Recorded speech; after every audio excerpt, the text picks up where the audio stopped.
बिस्मिल्लाहिर्रहमानिर्रहीम। अस्सलाम वालेकुम। मसनवी मौला रूम में शहर बगदाद की एक हकायत मज़कूर है।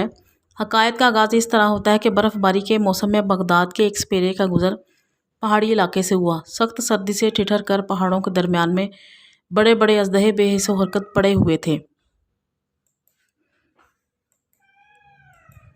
इन्हीं असदों में स्पेरे की नज़र एक अजीमुशान अजदहे पर पड़ी। स्पेरे के जहन में ख्याल बिजली की तरह कूदा और इस अजदहे को उठाकर बगदाद के गली कूचों में घसीट लाया।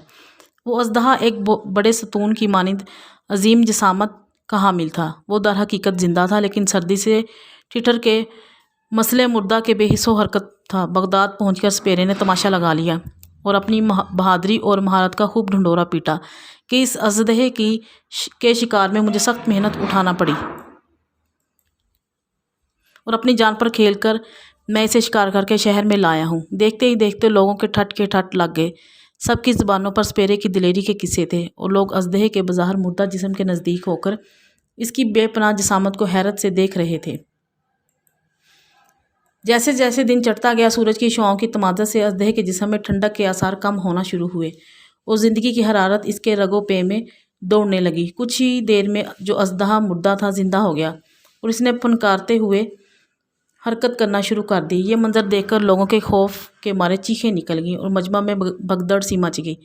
बहुत से लोग भागते हुए एक दूसरे से टकराकर ज़ख्मी हो गए और देखते ही देखते लोगों का पूरा मजमा तितर बितर हो गया। स्पेरा हैरत और खौफ से सकते में आ गया और अजदहे का पहला शिकार वही साबित हुआ। इस हकायत को बयान करके मौलाना जलालुद्दीन रूमी रहमतुल्लाह अलैह ने एक नहायत अहम सबक बयान फरमाया है कि इंसान को कभी भी अपने नफ्स पर एतमाद नहीं करना चाहिए, क्योंकि अपनी फितरत के एतबार से नफ्स के अंदर गुनाहों से तबही रगबत और मिलान पाया जाता है। बाज़ औक़ात आदमी के इर्द गिर्द गुनाहों और अल्लाह ताला की नाफरमानी के असबाब व मौक़े मौजूद नहीं होते, जिसकी वजह से वह गुनाहों से महफूज व मामून रह होता है। नीज़ अज़कार व अशकाल की कसरत और अमाल सालिहा की पाबंदी की बदौलत कभी इसे अपने नफ्स पर इत्मीनान हो जाता है, लेकिन यही शैतान और नफ्स इसे धोखा देते हैं कि अब तेरी तबीयत में गुनाहों की रगबत ख़त्म हो चुकी है, अब तू फरिश्तों की तरह मासूम हो चुका है, तेरा दिल साफ़, नज़र पाक और नीयत सादिक है, इसलिए अब तुझे ज़्यादा एहतियात करने की ज़रूरत नहीं। इस हसीन फ़रेब में आकर रफ्ता रफ्ता इंसान गुनाहों के करीब होता चला जाता है और उसे एहसास तक नहीं हो पाता, यहाँ तक कि नफ्स के अजदहे में हरकत पैदा होती है और वह अपने दाम में गिरफ्तार करके इंसान को ज़िल्लत व बर्बादी की पस्तियों में धकेल देता है। इसीलिए शरीयत मुतहरा में एक मुसलमान को न सिर्फ अपनी ज़िंदगी के हर मरहले में हलाल और हराम का ख्याल रखने की ताकीद की गई है, बल्कि मुश्तबा अमूर से बचने का भी हुक्म दिया गया है। इसी वजह से मुत्तकी शख्स शुबहात से भी बचता है। अब इस एहतियात को ख्वाह नफ्स पर परवर दुनिया परस्त तबका नफसियाती होने का ताना दे या दकियानूसी होने का बहतान लगाए, अल्लाह रब्बुल इज़्ज़त से डरने वालों को इन इल्ज़ामात की ज़रा बराबर भी परवाह नहीं होती। इसके पेश नज़र कुरान करीम का ये फरमाने आलिशान होता है, ये अल्लाह की कायम करदा हदूद हैं, लिहाजा इनसे बाहर ना निकलो, और जो लोग इनसे तजावुज़ करते हैं वही दरअसल जालिम हैं।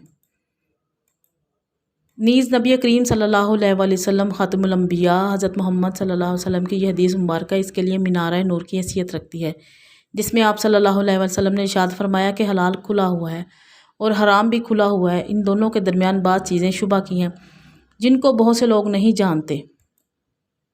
फिर जो कोई शुबा की चीज़ों से भी बच गया, इसने अपने दीन और इज़्ज़त को बचा लिया, और जो कोई इन शुबा की चीज़ों में मुब्तला हो गया, इसकी मिसाल इस चरवाहे की सी है जो चरागाह के आसपास अपने जानवरों को चराए। वो करीब है कि फिर कभी इस चरागाह के अंदर घुस जाए।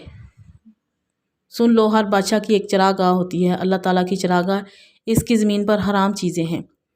मुसलमानों की सारी ज़िंदगी इसी फ़िक्र में गुज़रती है कि मेरे किसी अमल से मेरा रब नाराज़ ना हो जाए। इसी देड़ बुन में इसकी सुबह शाम होती है कि मैं किसी तरह अपने पालने वाले को राज़ी कर लूँ। वो हर कदम पर एहतियात करता है कि ज़्यादा तकसीम से कहीं मुनहरिफ ना हो जाए। नफ्स व शैतान के ख़िलाफ़ जिहाद में वो हर वक्त सरबकफ़ रहता है। शायर मशरिक़ अल्लामा इकबाल ने खूब कहा कि ये शहादत गह उल्फत में कदम रखना है, लोग आसान समझते हैं मुसलमान होना। अगर मेरी आज की वीडियो आपको पसंद आई हो तो इसे लाइक करें, शेयर करें और सब्सक्राइब करें, ताकि मेरे हर आने वाली वीडियो बर वक्त आप तक पहुंच सके।